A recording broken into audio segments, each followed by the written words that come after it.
friends.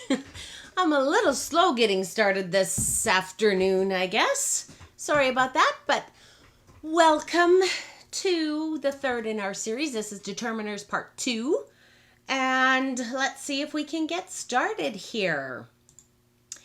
If you are joining us for the first time, this is our third video, but I am Tammy. I'm an instructor here at KTI English Preparation Center in Edmonton, Alberta. And we talked the last 2 weeks about different topics. This is part 2 of Determiners. So, as we've said before, yes, we know learning English is not simple. We called it not a piece of cake. So it means it's not easy. Piece of cake would be easy. This learning English, not. It's not a walk in the park. We introduced that idiom last week too. Not a walk in the park, meaning not easy. It's just an idiom. But we talked about mindset, half the battle. What you're thinking in your head, what you think, I can do this, I can do this. You know, there's a story, the little engine that could. A little engine that could climb the hill when she said, I think I can, I think I can. We can do this, okay? We're going to keep a positive attitude. We can do this. Watching these little videos, doing all the learning you can helps. Okay, more on determiners and how to use them. Last week's was a little bit more difficult than this week's. This week, so this is just review. Last week we talked about a determiner is the part of English. It's a word that comes before a noun or a noun phrase. A noun phrase is the adjectives and the noun, or the describing words and the noun.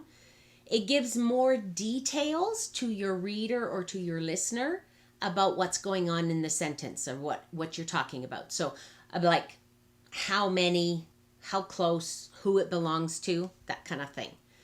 So remember, nouns are your people, places, things, or ideas.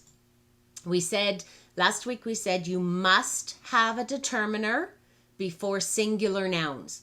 Otherwise, your listener or your reader is going to be asking questions. Well, who, what, when, why? They're going to be asking more questions, okay? So that determiner gives that information or tells that it's coming. More information's coming. We did learn last week that plural nouns can have a determiner, but they don't always need one. Again, look at these couple of websites. I got a lot of my information from there. I said last week too that I use Grammarly.com for my academic writing, just to make sure I'm doing it right and I'm a native speaker, right? So these are good websites to take a peek at when you get a chance. So let's review from last week. We've got a couple of examples here. If you look, the chocolate-colored bunny went home. So I've underlined the noun phrase. Here we've got a bunny. It's an animal, a thing. We've got chocolate-colored are the describing words to tell us a little bit more about that bunny. Describes the bunny. So the adjectives. The is telling us which bunny. Not the white one, not the black one, not the spotted one. The chocolate-colored bunny went home. Here we have, I ate a cookie for dessert. Okay, you'll notice we have two nouns. Well, we have a pronoun, the subject of the sentence, I. And we have two other nouns, the cookie and the dessert. Now, I doesn't need a pronoun, or it doesn't need a determiner because it's talking about a specific person anyway. It's kind of included in it. The pronoun doesn't need it at the beginning of the sentence. I ate a cookie. So one cookie, I'm not telling you which kind or necessarily which one it was, but I ate a cookie for dessert. Now you'll notice there's no determiner in front of dessert because dessert is considered plural. So we don't need a determiner there. I ate an apple for a snack. Now we could say I ate an apple for snack. In that case, snack is plural in that sentence. But in this one, we say it's just singular. The one snack of the day, I ate an apple. Now remember the rules for a and an. We talked about these last week. If there's a vowel sound, if it could be a consonant that sounds like a vowel, or the vowel can sometimes sound like or the consonant can sometimes sound like a vowel, and vice versa. If we have that vowel sound, we have to use an in front. It's just too hard to say the two vowel sounds separately, one right after the other. In these two last sentences, metal cans are recyclable. Metal cans is the adjective and the noun, so the noun phrase there. It's plural. It does not need to have a determiner. But you'll notice the difference between metal cans are recyclable and the metal cans are recyclable, or the metal cans. When we put the determiner in front of the plural noun phrase there, we're being a little bit more specific. You might be pointing the metal cans, or talking about the ones you have in the garage. Those ones are recyclable, okay? Both sentences are correct because it's plural noun phrase. You don't need it. But when you do put the definite article determiner there, you make it more specific. So each of these articles, again, all the red little words, an, and the, come before the noun or the noun phrase. And, I already said that. The fourth sentence, it doesn't need the article because of the plural already. Okay, so same slide from last week. We talked about the 4 types of determiners in English. We looked at the articles, an, and the. I've got the different color on here for a reason. Hold on. Okay, the other types of articles are quantifiers, like all, few, many. So quantifiers comes from the word quantity or number of, right? Demonstratives, these ones, this, that, these, and those, we could point to. I'll get to that in a little bit. And then pronouns or possessive pronouns. These are my, your, his, her, its, our, and their. Those are examples of pronouns that are considered determinants. So they're going to come before the nouns. All of these come before the noun or noun phrase. So let's look at the rest. We looked at articles last week. Let's look at the rest. It's not that difficult. Okay, to speak about a specific singular noun, you use the definite article, the, that's why I had it blue on the last slide, a demonstrative pronoun, or a possessive pronoun, or a quantifier. So the other 3 types for a specific singular noun. For a specific plural noun, you don't have to use the, but you can. And you can use the demonstrative pronouns, the possessive pronouns, or quantifiers. Okay? So let's look at the quantifiers. They tell how much or how little of a noun is being discussed that you're talking about or that you're reading about.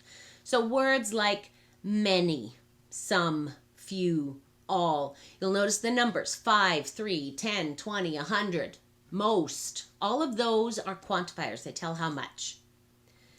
So let's look. He signed out all the books the library brought him. Or the librarian brought him. Sorry, the person that works at the library. He signed all of them out. She liked all desserts equally. You'll notice I have all there. Many kittens are taught to hunt by their mothers. Few people like liver, so the restaurant took it off the menu. I'm kind of hiding part of that, I see.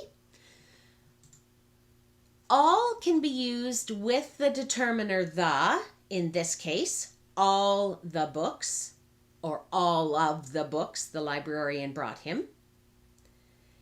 And it can be used with demonstratives, all these. It could be by itself as well. So if we look over here, we use all and the, or all these, all those, to specify which particular items are meant. The quantifier always comes before the article or demonstrative. Okay? All can be used alone to refer to general items. So if you look at these 2 examples, he signed out all the books the librarian brought him. So the librarian maybe brought a stack of 10, 15 books. And he needed them for his research, so he had to sign all the books out. We're talking about those ones that the librarian brought to him. When we talk about she liked all desserts equally, desserts is plural for sure, dessert or desserts. We're talking about cakes, cookies, pies, in general, something sweet to have at the end of the meal, okay? Those are more general, but the books the librarian brought him are specific. So that's why you use the in that one, and you don't have she liked all the desserts equally. If I put the definite article, all the desserts equally, I'm referring to, let's say I'm out at a dinner and there was a buffet table for dessert buffet. She couldn't choose because she liked all of the desserts equally, all the ones that were on that table. So that would be a little bit more specific, right? Demonstratives are used when the speaker can actually point to the item that they mean. So if you're reading about it, that person is within pointing distance. Now, some of them mean farther away, some of them mean closer. So there are 4 demonstrative determiners. These, those, this, and that. Let's look at some examples. Do you want this piece of chicken? Now remember, I used this same sentence last week when I was talking about holding the pan that I cooked them in, showing my son, do you want this piece of chicken? I could point to it, but I don't have to. I can just say, do you want this piece of chicken? And he knows what I'm referring to because there's only one left. Or maybe he has to ask, which one, right? I don't want to go to that movie. I'm being specific. We might drive by, see a new movie's playing, but I say, no, I don't want to go to that movie. These raspberries are tasty. These ones that I have on my breakfast plate, in my bowl right now, these ones. He wanted those kids to go away. Those kids are the ones, maybe the ones that hang out at around the light standard pole in his front yard. Who knows? It's just those kids. He could point to them if they were out in front. Okay? So these and those, or this and these, sorry, mean items close to you, nearby. That and those mean items farther away. This and that, so these two, are singular. So this piece of chicken, that movie. These raspberries, those kids, these and those are used with plural nouns. You might be asking about which and what, and how do those fit into this? Well, they're determiners as well, but they're called interrogative determiners, meaning they ask questions. Okay, so when you use that determiner, which book are you going to read next? You're asking a question. What food do you like? You're asking a question, right? You're asking for more information. So those are determiners or special types. So I just brought those in, not to confuse you, but just to say that there's more that you can use. Possessive pronouns. Okay, you are using these when you're talking about a noun that belongs to someone or something. You've heard these before, I'm sure. My, your, his, hers, its, our, theirs. So let's look at some examples. Where is your car? So car is the noun. The possessive pronoun, that car belongs to you. So where is your car? It always comes before. Exception coming. Exception coming. The dog growled and showed its teeth. Okay? Its refers to the dog. This is the possessive pronoun that's referring to the dog, but the teeth are the belong to the dog we're talking about, the subject, okay? My best friend lives in Vancouver. My best friend comes before there. Which one is their house? So house, the noun, the possessive pronoun comes before it. It does not matter whether the noun is singular or plural. you can use the same possessive pronoun for both. Okay? So here we've got plural teeth, but we're talking about the dog, the teeth that belong to the dog. So we can say its. We could say the dog growled and grabbed its bone, right? Bone would be one thing, one noun, but we use the same pronoun for plural or for singular nouns, okay? Now here's the exception, which is not really an exception, it's just an added rule. So we've got the independent possessive pronouns. They're the ones that say mine, yours, ours, theirs, his. His is the same, but hers. They usually are found at the ends of sentences or clauses. So if I just go back, I just told you that the possessive pronoun comes before the noun. But now I'm telling you a possessive pronoun, an absolute possessive pronoun comes at the end of sentences. Let me show you why. So here, this one, your, if we said your car, it has to come before the noun. But when we ask which car is yours, it comes at the end. It doesn't need to have the noun after it. So again, go back. Where is your car? Which car is yours? It's a little bit different. We're asking which car is yours, not where is your car. But you'll notice how yours comes at the end.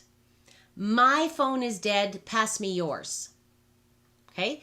My is a possessive pronoun about the phone that belongs to me. And I'm saying the battery's dead. It's not going to work anymore. I need to make a phone call or I need to send a text. Pass me yours. Okay? So this is the absolute possessive pronoun. It must be used without the noun because it's the possessive pronoun and the noun kind of all in one, really. Did you know that dog is mine? Or did you know that is my dog? Do you see the difference? Did you know that is my dog? Or did you know that dog is mine? Two ways of saying it. The blue one on the corner is theirs. This is kind of the answer to the question asked before. Which house is there, or which house is their house? The blue one on the corner is theirs. All right? Okay, practice, practice, practice. So, again, we always have to practice, and we'll talk about this again and again and again and again. I'm going to give some incorrect sentences. Can you fix them before I switch and pull out the answer? Let's see. Okay, now these ones came from my students. Now, my students said them correctly, though. I had to incorrect them. I had to make them incorrect to put them into this little video. Air fryer comes in handy. I've got in blue our noun. Well, the adjective and the noun. The fryer that uses air. Air fryer comes in handy. How am I going to put a determiner on the front there? I do need it, don't I? It's a singular noun. One air fryer, one piece of equipment in the kitchen. You can say, now my student said, my air fryer comes in handy. We could say your air fryer or our air fryer comes in handy. So we do need that possessive pronoun there. Could you say the air fryer comes in handy or a air fryer comes in handy? Of course you can. But you're being more specific when you put the pronoun on there. So the one I have in my kitchen, my air fryer comes in handy. There are letters here for you. Okay? Nothing wrong with this sentence. Letters is plural, right?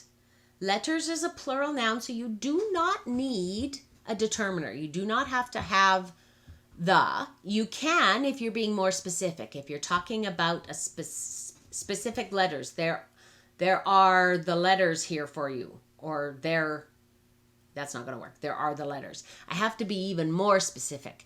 So there are some letters here for you. There are a few letters here for you. There are a bunch of letters here for you. There are 5 letters here for you. If my husband came in and said there are letters for you, I might ask, okay, how many? Or I might just go to the table to see how many, right? Old sofa needs to be replaced. Old sofa is your noun phrase. Old, your adjective. Sofa is the thing. Needs to be replaced. You would usually say this old sofa needs to be replaced. The one that I have in my living room. This old sofa needs to be replaced. Or that old sofa, if I'm referring to one in a different room. I can still point to it, but it's farther away. Okay? Old sofa is singular, so you're using this or that. If it's plural, sofas, you would use these or those old sofas need to be replaced, right? Pizza and hamburgers were more popular during time period. Okay, this one was from a graph analysis for our IELTS graph writing academic part. Now, pizza and hamburgers is your plural nouns, noun phrase. Pizza is plural. It could mean one pizza, or it could mean all the pieces in the pizza. Hamburgers definitely is plural. It's got the S on the end. So we don't need a determiner there. Pizza and hamburgers were more popular during time period. Time period is kind of referred to as a plural noun. A time period, it's a time frame. But we're left asking which time period, what time period.